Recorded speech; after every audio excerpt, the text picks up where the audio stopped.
Hey, everybody. Welcome to another episode of the Investor Frame Podcast. I'm your host, Paul Sparks. And on this show, we ask successful real estate investors and entrepreneurs to share their stories so we can all learn from their experiences and get closer to the things that we want in life. Sorry, sometimes that happens. Today, I've got an awesome guest, Aaron Gaunt. He and I are in a mutual mastermind, the Collective Genius. He's doing a seven-figure wholesaling business he lives out of Temecula, California. He's going to be here to talk a little bit about some of the things he's doing with podcasting, his wholesaling business, and how he thinks about his solvable problem. So it's awesome to have you here today, Aaron. Welcome in. Oh, man, Paul, thank you so much for having me on this great podcast that you got going on. Yeah, man. So let's jump right in. We always like to start by getting a 6-word update from our guests. So what's your 6-word update today? Great question. So my 6-word update to describe pretty much myself, and I would say a lot of people in this space, but for me, it's going to be God, husband, father, business. Love it. God, husband, father, business. So just going to make note of that because I don't want to forget all those things because we're going to touch on all those things. So first thing you mentioned is God. So that must be the most important thing to you. Absolutely. Yeah. The cool thing is we attend church right around our corner from our office here. We're getting really involved. When me and my wife got married, she actually wasn't a believer. Then she actually gave her life to Jesus Christ here. Kind of starting, our marriage off right. Yeah, every night before I go to my number one prayer is that God makes me a godly husband, godly father. Yeah, so everything that we do is going to be to give him glory. That's awesome, man. So I know your wife is pregnant and you guys got a kid on the way, and this is a great segue into the whole concept of the solvable problem, which is like, what are we doing here in business? A lot of us entrepreneurs, we just start erring on the side of, well, we need to make some money, right? But ultimately that money and these businesses, they're tools to help us live the life that we want, to get to the place in life that we want. And so maybe talk to me a little bit about how you think of that, how you think about your business and your different things that you do, and how that they help you get closer to these things that you mentioned here. I love so when you asked me to be on this podcast, it was great. You have these very specific questions to dig us deeper into your guests, and one of them is that solvable problem. And I would say that I'm going to have that in the testimony to how I got into real estate. Is it okay if I tell you a little bit about my testimony? Absolutely, man. Please do. Now, I know we kind of start off a little religious, but it's not going to be the testimony is not really religious, but it's the testimony of what gets me closer to my solvable problem. So about 3 years ago, so I've been in the business for 3 years now. And before that, I was a fireman down in San Diego. I came out here at the time and I met a young lady. We actually, we started dating. So I was a fireman. Actually, let me back it up. I was a fireman in Texas, came to San Diego. I was kind of in this like party phase, whatever. Came to San Diego, met this young lady. We dated for a very short period of time and I got her pregnant. And right off the bat, I said, hey, I'm going to be a father. Now, I'm not here to bash this person or anything, but long story short, she decided that she didn't want me in the child's life. Matter of fact, it didn't seem like she actually wanted the baby at all. And so what she did in that meantime, she actually she fled the state. She had while in labor, she tried to give her up for adoption at the time this is in writing, $5,000. And the list goes on. I don't need to bore you with all that information, but you guys got to get the hint. Well, in that time, even while she was still pregnant, I decided to take her to court and very, very peacefully just say, hey, I'm going to be a father in my daughter's life. And so at that time, I knew I needed an attorney. And we all know attorneys are very, very expensive, especially with this kind of case that was coming up. Well, I was still at the fire department, probably making about $80,000 to $90,000 a year. Nothing too crazy. If I had overtime, obviously $100,000. But I knew that my bills were going to start racking up, and I needed to make some money. So I decided to, ask that number one question: how can I get more funds? How can I get more money to support this and to support this battle to be in my daughter's life? And I look back. I was in the service. I was in the Navy for 8 years. And while I was in the service, while we go on these deployments, we used to pass around these books, right? And so when we're on deployment, if you got done with the book, you pass it to your shipmate on a rack, and you just, you're reading your book. And one of those books that got passed around, believe it or not, was Rich Dad, Poor Dad. The purple book. It was a great book. I thought, wow, this is a great book. It was impactful for about 10 minutes. My why, my solvable problem wasn't big at that time. So what I do is I just continued on with my life. Didn't do anything, got back from deployment, whatever. Right. Well, I thought back and I said, man, I'm going to read that book because for some reason, I thought real estate was going to be the key to get me more money to help me fight in this custody battle. So I picked up the book, I reread it, and then I said, okay, but how can I get in real estate without no money? What do we all do? Google, wholesaling came up.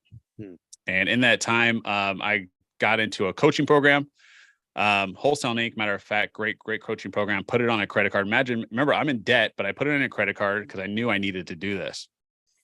About 2 months later, I got my first deal. It was about $20,000. And long story short, that's how I got into the business. And my solvable problem was to fight for my daughter. And guess what? Today, I do have full custody, full physical, full legal. My daughter is in my life full time. And now I am married to a beautiful woman who supported me through day one. And me and my wife now have a son on the way. He should actually be due, any week now. So that is my solvable problem. Because of this business, I was able to be a full-time father and now an amazing husband. At least I try to be an amazing husband every day. That's incredible. That's a cool story. I didn't know that about you. And so you were a firefighter, and that's got to be a really I know what it's like to not have enough money to fund the things that you want to do. Right. And that's what attracts a lot of us to real estate. I mean, you had some very meaningful reasons why you wanted to fund these different things. And so, you got started in wholesaling, and that's grown into a 7-figure business. What year was that approximately when you started doing that? So what is it? 2023. So I think the beginning of 2020 is when I really started taking action on it. And and I'm not a fireman anymore. So I took this full time after my third deal. After my third deal, it was the largest deal I had at that time. And that was a $55,000 deal. I had a coach at the time, and he actually looked at me and he called me and said, you got this deal coming up. You should actually quit your job and do this full time. And I said, I looked at my girlfriend, my wife at the time, and she actually looked at me and said, you know what? That actually makes sense. We should totally do that. Wow. And long story short, I actually, before it closed, I went to the App Bay where all the ambulances engines are hanging out, right?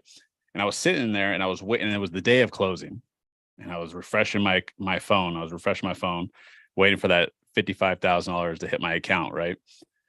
Literally more than half of my annual wage already.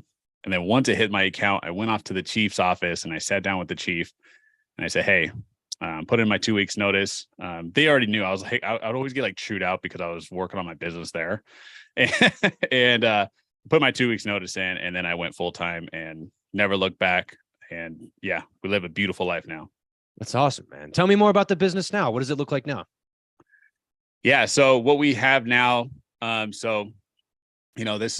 just finished our third year. We're going on to our fourth. Right now, at the top of so I'm the CEO. My wife is now COO. She kind of handles two sides of the business. And we talked about this earlier too. I know we're going to get into investments, and my investment is in myself, my family, and my business.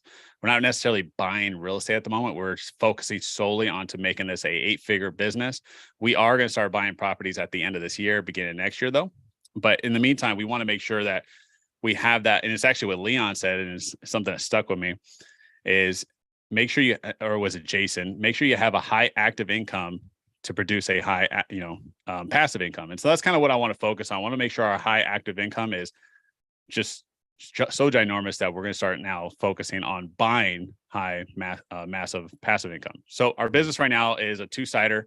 We have our sales side, we have our fulfillment side, just like any wholesale business. Our sales side consists of 2 acquisition managers. We're actually going to boost that up now. So we're getting coaching. We actually just hired Ren to coach us to really, make that 7-figure business annually to 7 figures a month, right? And so we want to build that sales team up. Our fulfillment side has a TC, or dispo, and we have a bunch of VAs as well. We have people that help out with the dispo side where they're calling cash buyers. We have lead managers that go through our database, calling all leads and waking them up and doing live transfers. But yeah, that's pretty much it for now. Well, 7 figures a year after 3 years or so, is extremely impressive. And to go work on that to get to 8 figures. But you said something that I think is really insightful. There's a lot of people in entrepreneurship that struggle with the shiny object syndrome, chasing every opportunity that's out there. Doesn't seem like maybe we all probably struggle with that to some degree, but like what you're doing is you're doubling down to make your actual active business, where you seem to get the majority of your income right now. You're doubling down to make that more reliable before you start doing things like buying, real estate and doing, there's a million ways to make money in real estate. So how are you able to stay focused on that with all these shiny objects around? Right. I think that's the number one advice that I give people is, focus on one thing. And what I did prior, when I was at the fire department, I read a crap ton of books. I still read a bunch of books, but I felt like I had a lot more time at the fire department. I had a lot of downtime. So I had to go to my room. I'd read a bunch of books. And one of the books I read was The One Thing, right, by Gary Keller. Changed my life. And it made me think, you need to focus on this. And one thing about real estate, and the amazing thing about real estate, is there's so many different ways to make money in real estate. In one transaction, you got like 10 people involved, right? Making some type of piece of the deal, right? Well, that was my thing. And that's what me and my wife keep talking about. Let's focus on one thing, because here in the wholesale business, as simple as it is, it can get complicated when you talk about really developing your systems and processes, making sure your sales team is fully up to date, hiring, right? They're firing. There's so much that goes into actually running that business. We want to make sure it's flawless, and that, and for example, the whole reason why I started our podcast is because we saw that dip in the market. We saw a bunch of people who weren't training on their skills go off to the wayside, unfortunately. But if all the people that have stayed within, we seeing that upswing already, right? Buyers are buying again, and we're just so happy that we decided to kick butt during that time. And I mean, we're seeing our best months yet. That's so cool to hear. And the one thing, I've heard it described as the 80-20 principle. There's all these different ways to think about it. Gary Keller describes it as the one thing, because it's like, just focus on that one thing first. Inside of our certainty operating system, in our book, Rigging the Game, that we draw a lot of the concepts for this. He describes it as like, stop trying to maximize for everything and go optimize for the most important thing. So it's this idea of maximizing versus optimizing. That requires a massive amount of clarity. Wouldn't you agree? Oh, 100%. Yeah. You got to know what you're actually trying to solve for here. And really, what is the highest leverage point here? At CG, I heard another just amazing phrase that I've been using since then. There's Christina Kraus. I don't think you were at this event, but she said, chew the food that's in your mouth first before you start shoving more in.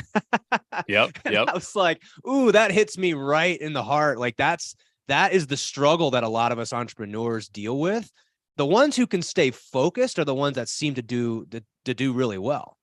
100%. That's the funny, and I think that I was about to touch on it. I totally went over it, but right. One thing about real estate is you could go into so many different things. And what we see people do is they want to get into creative. They want to get into land. They want to get into wholesale, buy-in, fixing, flipping, coaching, and all this other stuff. And they want to do all these things, but you haven't even made $1 million in your first objective, right? Focus on one thing. And I mean, especially and also if you want to go buy rentals, make sure you're kicking butt and buying rentals. Really focus on, raising private. How are you going to raise private money? How are you going to, get that rental portfolio? Make those goals. I mean, I have whiteboards all around my office, constantly jotting down goals and making sure we following up on those goals, looking at those goals, and making sure. And like you said, what's your solvable problem, right? And making sure you have this North Star. But again, in real estate, please focus on one thing until like a point, right? Now that we have a pretty nice wholesale business, but we still have this like level of business that we want to get to in our wholesale game, we're able to break off a little bit. We're able to do a little bit of creative, with innovations and owner finance stuff too. And the funny thing is when we get these deals, like we just, blasted out 5 deals today that were all creative, right? But we're wholesaling them. Isn't that funny, right?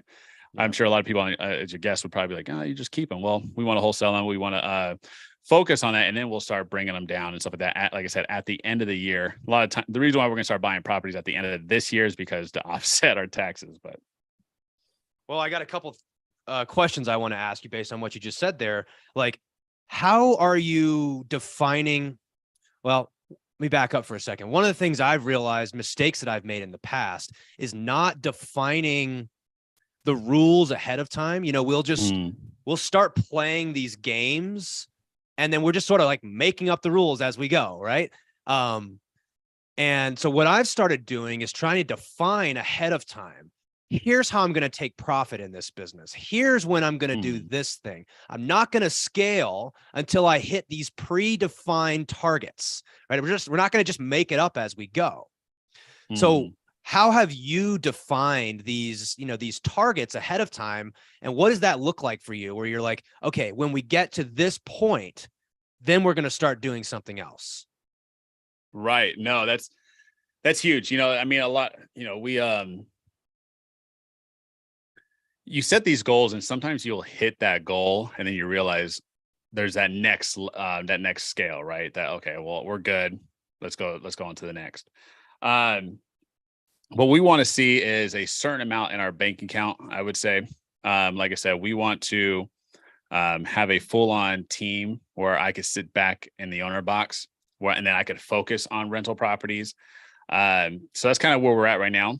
We want to be able to make, we do have a specific number that we do want to make. But the cool thing I was just telling my best bud about this is, and I'm getting a little off track, but the cool thing about when you set that additional goal and I tell my buddy, we want to make X million this year, and it's not really the number that matters. It's literally just the goal that makes me want to get there, right?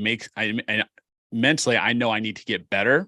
So by pushing that ceiling up, I know I have to better myself to get there. That's the whole purpose of getting there, right? Because we live comfortably now, but I don't know if that answered your question, but well, it does, in the sense that you've probably defined a number that you need to see either in your bank account or something like that. And until that happens, we're not doing the next thing. I've found that stuff is helpful for me to stay focused on not trying to do a million things all at once. It's like, we got to get this thing to this point before we're allowed to do anything else. I've made this rule for myself this year. Paul, you are not allowed to start any more businesses. Like, not going to happen. In fact, you probably need to cut a few things out of your life. It's just like we're all biased towards a certain thing. Some of us are biased towards, that shiny object syndrome. Some of us are biased towards just, chasing more and not seeing optionality when it presents itself. Let me ask you another question. What is the importance in playing your game, and like aligning with your unique preferences, your unique skill sets, and how do you stay focused on playing your game when there's so many other people like talking about all these other things and all these other games that could be played? I think that goes along with fixing and flipping a lot. And I say that because I've had so many people get into my ear and say, hey, you need to fix and flip. You need to fix and flip. We get these if we're wholesale, right, we're getting these massive deals that are at a super discount. So everybody keeps, talking about your fix and flip. I'm just using this as an example because, you could do it with 100 different things. And I've always said, and the cool thing is that me and my wife are on the same page. And it's something I just went to a recent mastermind too, is I took this back to make sure we were on the same page, is that we have this idea that, where we want to be at in our business before we do anything else. And if we know that if we decided to veer off of the path that we are already on, that the wholesale business, the current business, is going to see a dip. We don't have anything in place to fix and flip, because we all know to fix and flip a property, you need systems and processes for that, right? You need certain team members in that, you got to there's all these things that you need to do. I mean, it's a business in itself. And I'll be honest, we don't have anything set up to do that. Now we could, if we wanted to, try a fix and flip property and have a good time with it and fail, not fail, whatever. But then again, it's still going to bring our wholesale business down a little bit, where we know that if we could just, because our systems and processes are getting better weekly.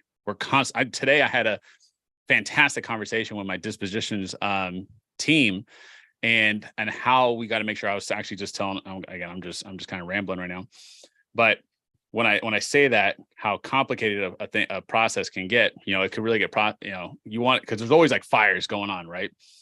But I had a conversation with my dispositions team today, and we were talking about, because they wanted to cancel a property because they couldn't sell it like that, throw it on an investor lift to cancel it. Well, anyways, I said, hold on, before we cancel a property, I want to make sure a couple of things. Have we exhausted all options to serve the seller, to make you and your family profit, and then to make the company profit? And I said, before anytime you come to me and say, we're going to cancel this property, I'm going to ask you those questions. And then I gave them a checklist, which I thought was already there, but I realized because my focus was somewhere else, I came back and we had a huge meeting, and I gave them, probably 20 different checkoff boxes. And I said, we got to do this, this, this, this, and this. And then once you've done all these checkoff boxes to make sure that you've got this property in front of as many eyes as possible, then you could say, Aaron, it wasn't a deal. Mm.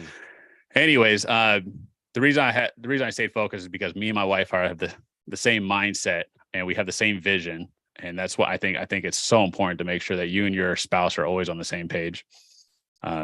And the reason why I haven't gone so many different places, because gosh, we're making too much, we're making a good amount of money in our current business. There's no reason for me to go and try to do a bunch of different businesses. And we've seen this even with huge billionaires that have built such massive empires, is that they were focused on, like Warren Buffett, focused on stocks.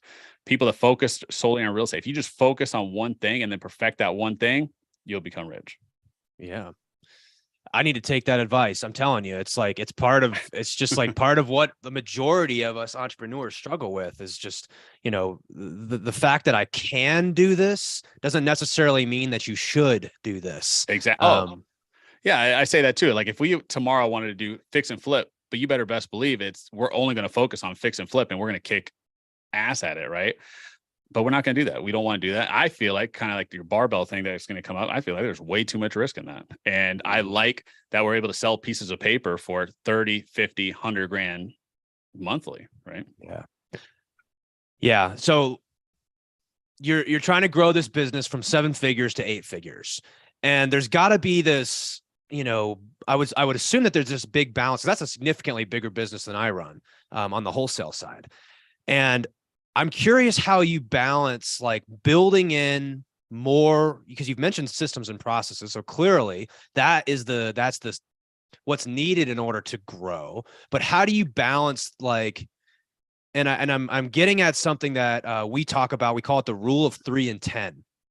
And this was a guy named the founder of Rakuten, the company Rakuten. He said basically that every time your business triples or increases by an order of magnitude of 10, everything breaks. So what got you from 300,000 to $1 million it's gonna break when you get to $1 million. It's probably gonna break again at 3 million and potentially break again at 9 million.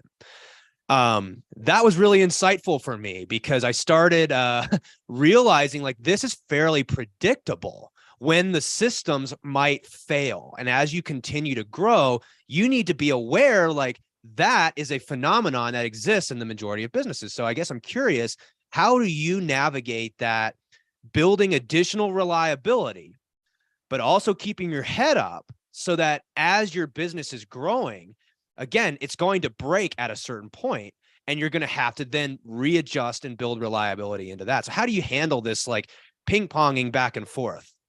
Yeah, coaching and mentorship, right?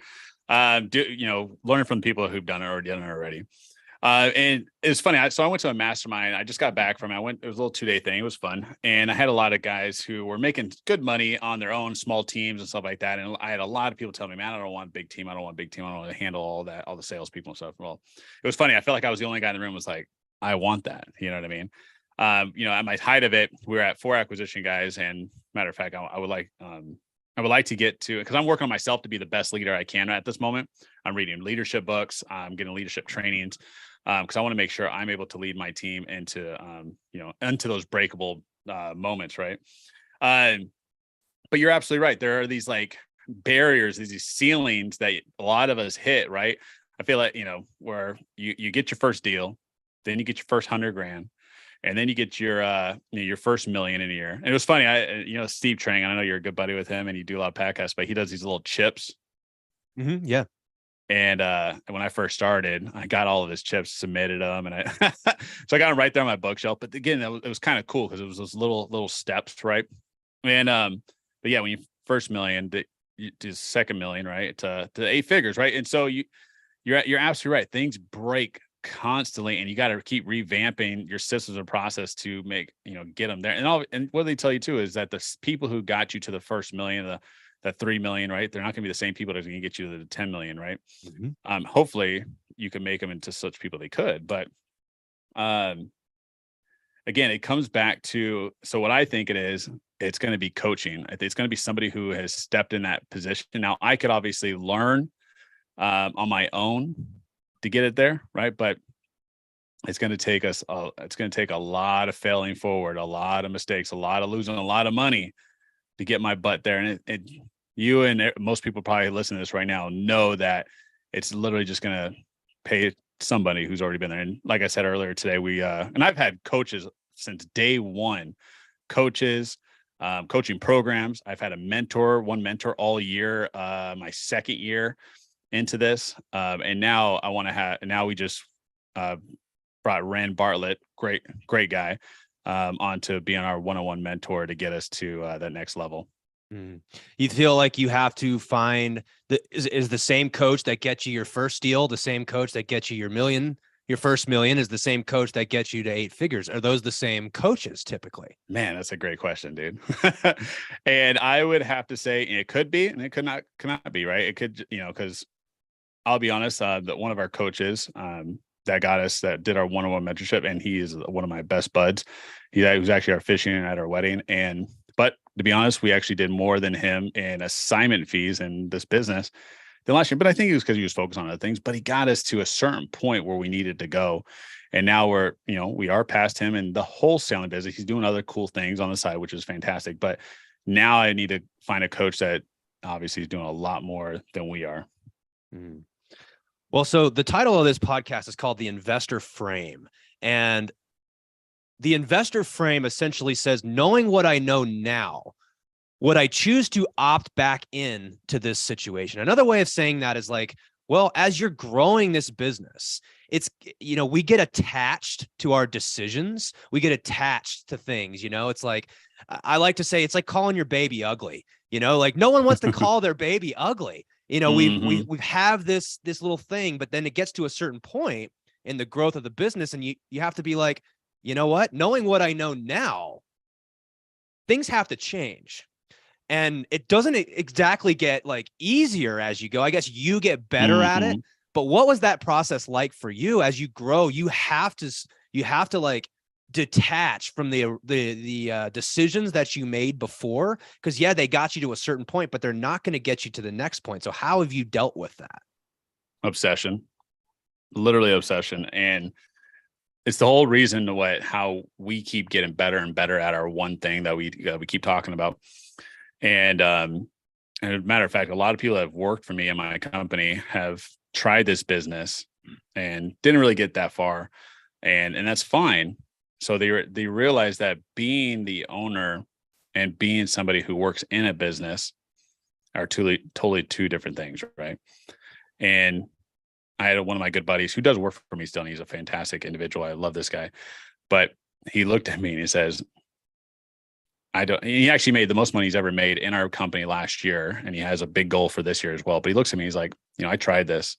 He's like, but I do not have the obsession that you have to make this work, this one thing work. And that's kind of where I'm at, right? I'm constantly thinking about my solvable problem. How can I be the best dad? How can I be the best husband by making sure that my business is in it? And you're right. And this business is to make also me feel fulfilled as well. It's given me something to better myself every day to reach the goals that I have in the business work. So it's obsession, man. If you could be obsessed by making yourself better and by making your business better, and again, not even the other people around you. And I think we all had that problem, right? I'd always look at other people and say, oh, they're doing better. They're doing better. And my wife would always tell me, you're doing fine. Yeah. You're doing fine. And I mean, we make this amount of money, and it's like, sometimes we have to take a step back and look back and say, you know what? And think about when I was at the fire department and in debt and all that, right? And all I'm thinking about is, but these guys are way over here. Why can't I be over there? Right. That's where I need to be at. Right. So you're constantly chasing that carrot. But I feel like this year I've come at peace with that. And I'm actually embracing that and now trying to add more value to others, which is giving me way more fulfillment by also creating this business where I want to share my journey and get into 8 figures. Right.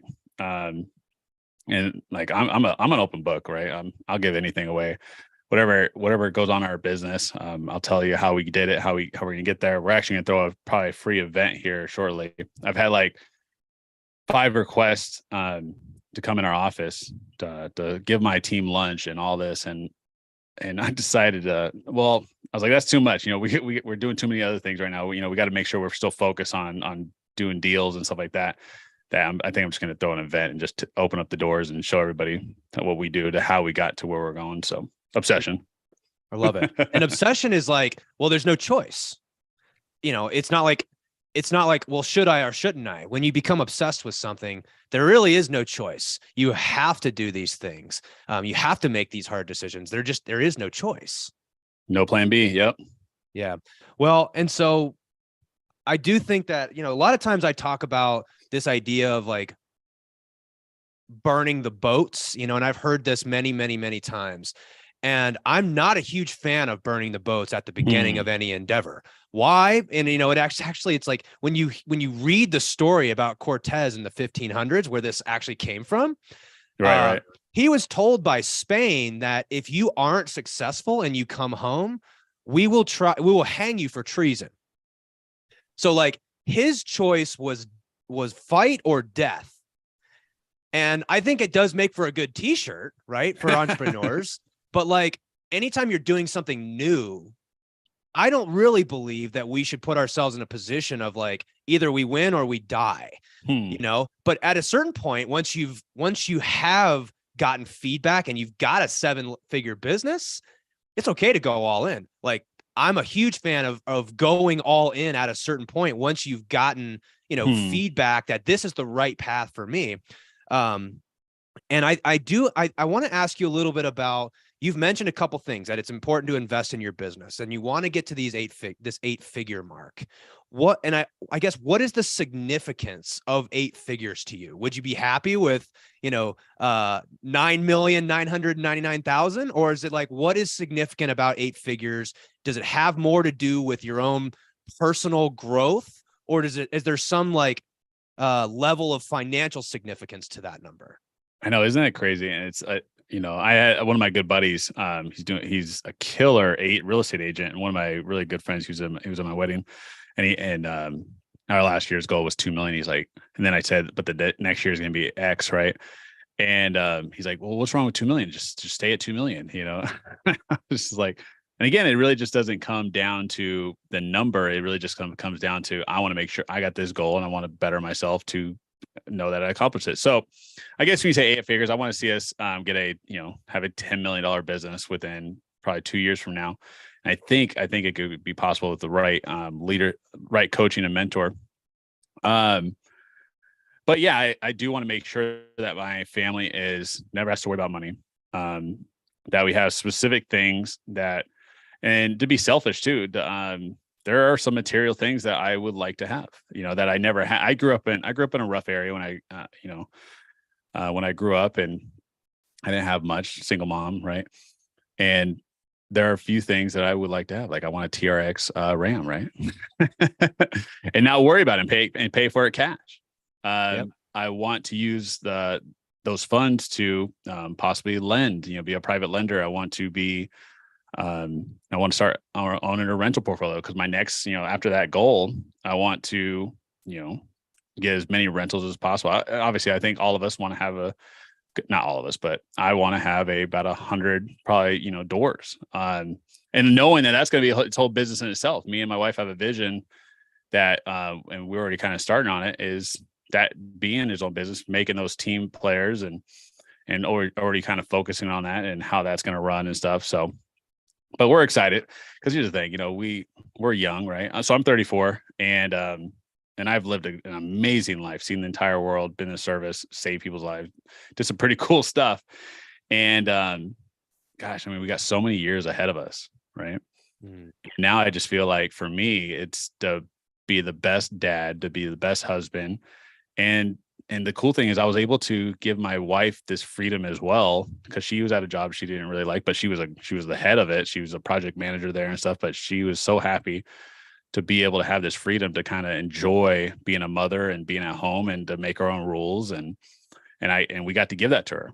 And I thought, and she's the best wife, because she was there prior to us making money. She was there when I was in debt, took my risk. Actually, she was the first person I had told her. I said, hey, I got this $5,000 coaching program about wholesaling.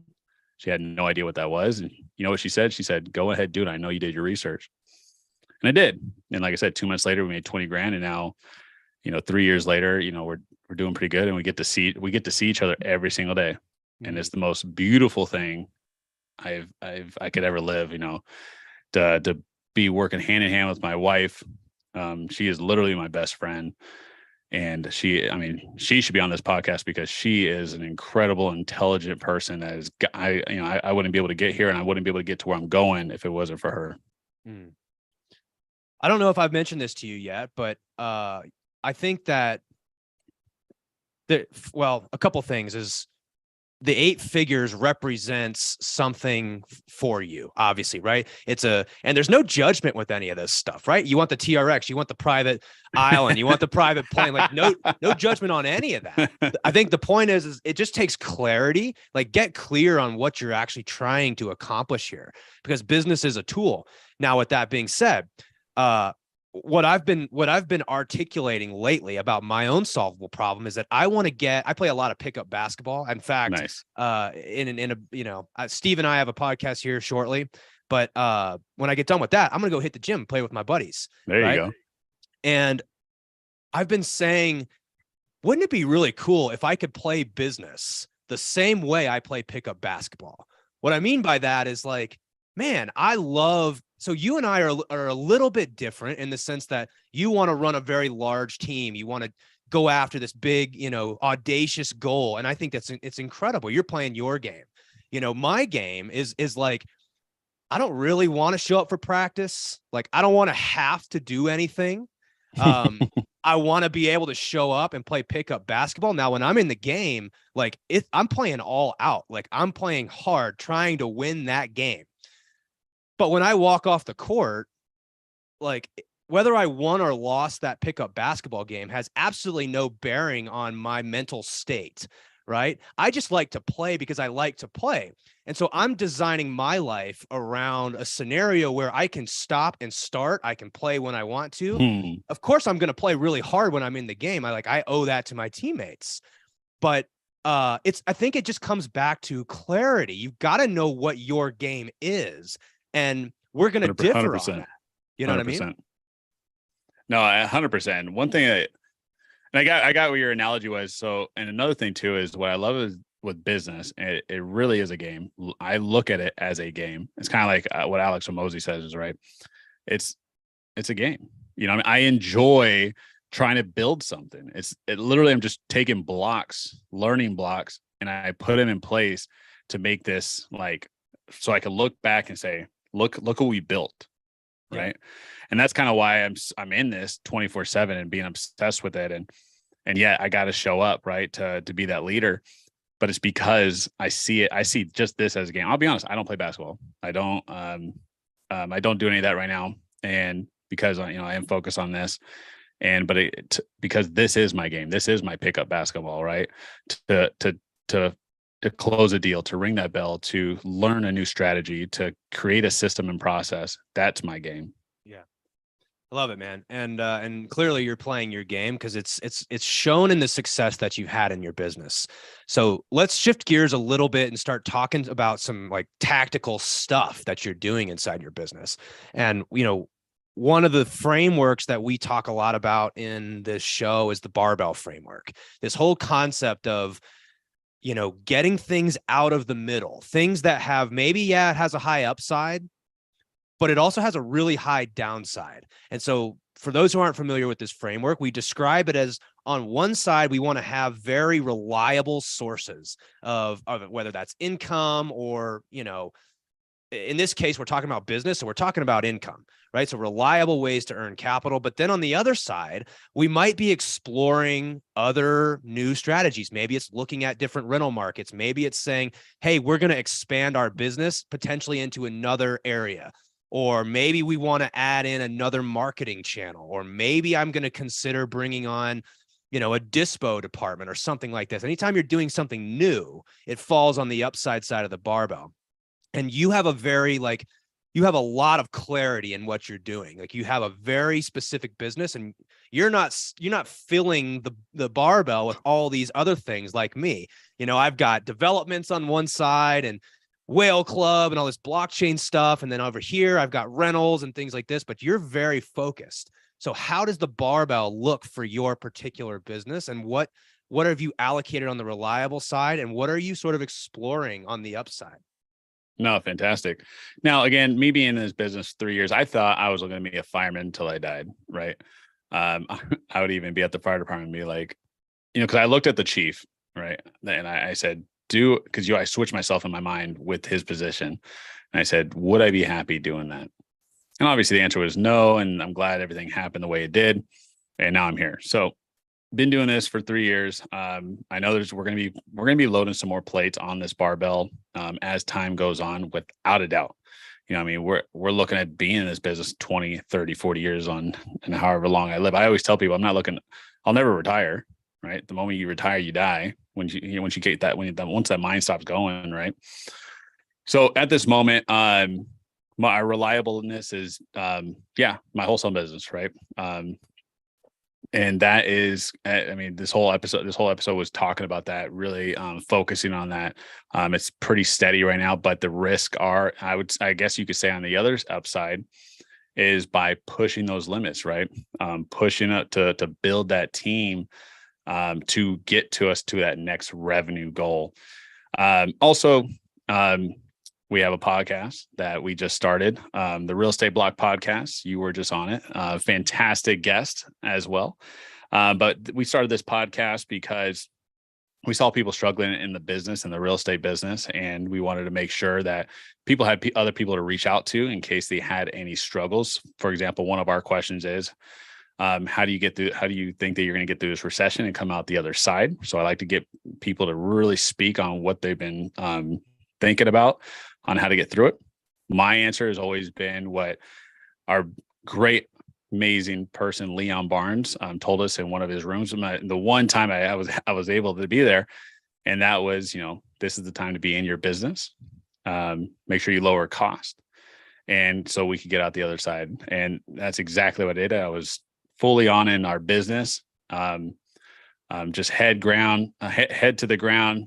Locked up a bunch of contracts, and now I'm starting to slowly get out of it again, where I'm able to sit in that owner's box, and it's been fantastic. But I would say that those things, and also to be the best dad I can be, because I think we all have a little parent guilt every once in a while when you're focused on one thing and you want to make sure you're there for your kids and doing fun things. I had a pretty cool thing I did the other day. Did a little daddy-daughter day, and we'll probably do that at least once a month, where me and my little girl just went to go out, went to like an arcade, took her out to dinner, and she had a blast. Got her some flowers, did a whole like actual date, right? And I'm always taking her to things. That's the cool thing about this business. Not even thinking about money. We go to the coolest things. And it's not to brag or anything like that, but it's a blessing where we got to work our butts off. Me and my wife got to work our butts off, and to be able to do these cool things for our kids. We go to trips, we go to hotels. She gets to experience all that. And we always tell her that she is not going to know what a line is, because every time we go to like some amusement park, we go always do like the VIP or whatever it is, fast pass thing. Yeah, the fast pass, because I think we all know, especially as we get older, we do not want to be in lines. That's true. So, well, I mean, so people make the barbell too complicated sometimes. I think that they're like, oh, we have to do all these different things. You've created a barbell inside of your own business. You've got the reliable systems, but you're also looking at growth, right? So earlier we were talking about ping-ponging sort of back and forth. That's the barbell, right? You're either on one side, you're building additional reliability, or you're focused on how do we grow the business. But it's not like you're trying to grow something that hasn't been tested thoroughly, right? That is, I think, where a lot of people make their mistakes, is they're trying to make some, new initiative that you've barely done anything with, all of a sudden part of the overall business strategy, right? You got to move it into reliability first before you start adding additional upside. And you just do that just so well, clearly, with what you're doing in your business. So thanks for sharing all that. Let me ask you this. What is something you'd like to leave the listeners with in terms of like the greatest lesson maybe you've learned in business, or a lesson you've learned lately through this transition that we've seen in the market? What's something you'd like to leave everyone with? I think I would like to give something new and impressive and give some awe effect, but I feel like that this whole episode was exactly what I would leave anybody with. And that is, be obsessed on what you want to do. Make sure you have that solvable problem, why, and then make sure you focus on one thing until you lean that on that one side of the barbell of, kind of like a low risk side. But make sure you focus with one thing on it. And that's what I would like to leave anybody listening to this. That was the theme of this podcast. And I'm glad you finished with that and didn't try to come up with some random new thing, because that is the key, right? That I'm hearing from you over and over. It's get good at that really one thing, build it reliable, and then figure out what you want to do from there, right? Well said. So thank you, everybody, for listening to this episode. I hope you got a lot out of it. We encourage you to use the investor frame. So knowing what you know now and all the things that Aaron has shared about staying focused on the most important thing, what changes do you need to make in your business or your life so that you can get closer to the things that you want? Thank you again, Aaron, for coming on with me today. For everybody else, we'll see you on the next episode. Thank you so much, Paul.